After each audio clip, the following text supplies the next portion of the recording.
Ecco il suo caffè, signore. Grazie, lascialo lì.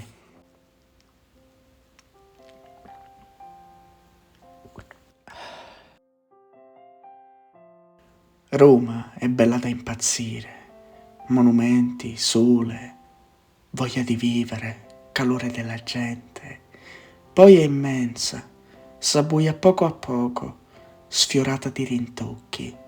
Rimanendo pur sempre a Roma, ci spostiamo in un altro stato, ossia la città del Vaticano, in cui andremo a visitare i Musei Vaticani. Quindi, come di consueto, Non posso far altro che augurare a tutti voi un caloroso benvenuto nel Reix Diary.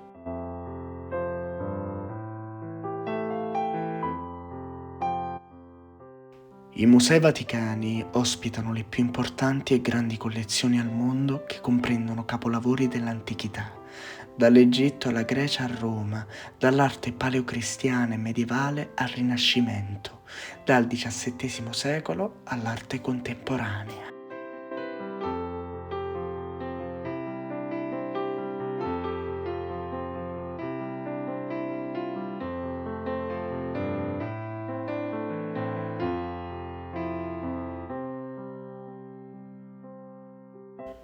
La costruzione del Vaticano è iniziata nel 1447 con il Papa Niccolò V, che incaricò l'architetto Bernardo Rossellino di progettare la nuova Basilica di San Pietro e il pittore Fra Angelico di decorare la Cappella Nicolina. Nel 1471 Sisto IV ordinò la costruzione di una nuova cappella, ossia la Cappella Sistina, con decorazioni dipinte da artisti come Sandro Botticelli e Pietro Perugino, che più tardi, nel 1508, Michelangelo Buonarroti ridipinge per ordine di Giulio II.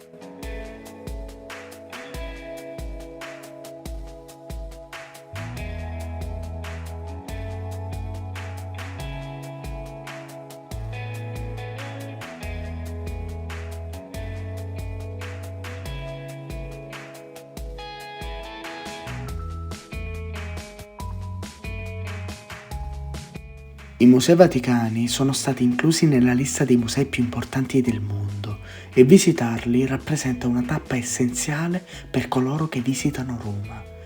All'interno dei Musei Vaticani si trovano le raccolte che nel corso del tempo sono state accumulate dai papi, oltre ai grandi capolavori di tutti i tempi che sono diventati preziosa testimonianza di un'epoca.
Una delle parti più belle e suggestive dei Musei Vaticani è sicuramente il lungo corridoio di 120 metri di lunghezza e 6 di larghezza che conduce alla Cappella Sistina, adornato con le carte geografiche.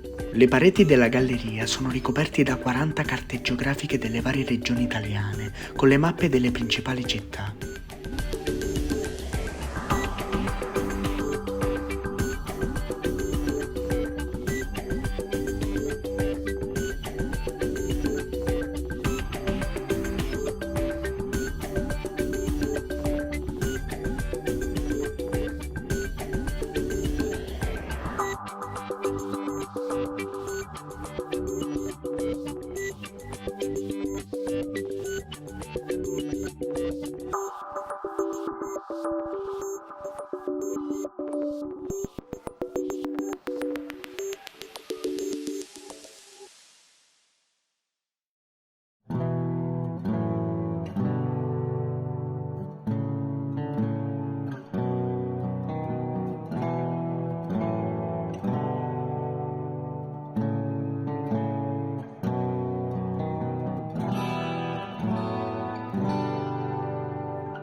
Le stanze di Raffaello, conosciute anche come stanze vaticane, sono 4 sale affrescate dal grande pittore, Urbinate che le ha affrescate con i suoi allievi. La più famosa è la stanza della segnatura, dove sono raffigurati 4 rami del sapere: teologia, filosofia, giustizia e poesia.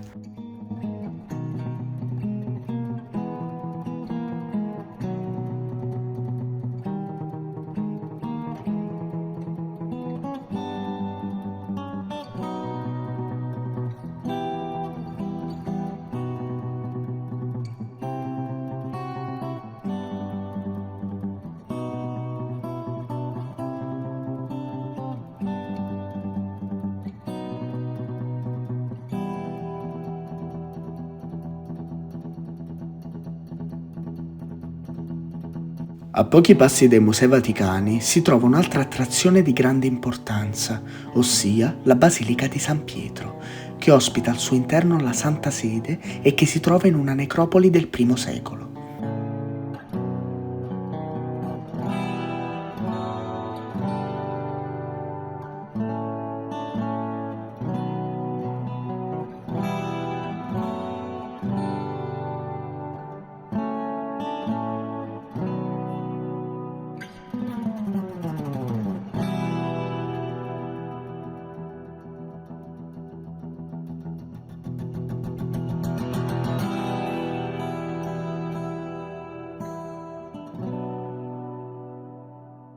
Questa basilica riceve il suo nome dal primo papa nella storia della religione cattolica, San Pietro, il cui corpo è sepolto all'interno.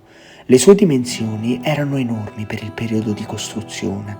La sua costruzione è durata 160 anni e vi hanno lavorato grandi artisti come Maderno, che è stato incaricato della facciata, Michelangelo della cupola e Bernini della piazza, trasformandoli in opere uniche al mondo.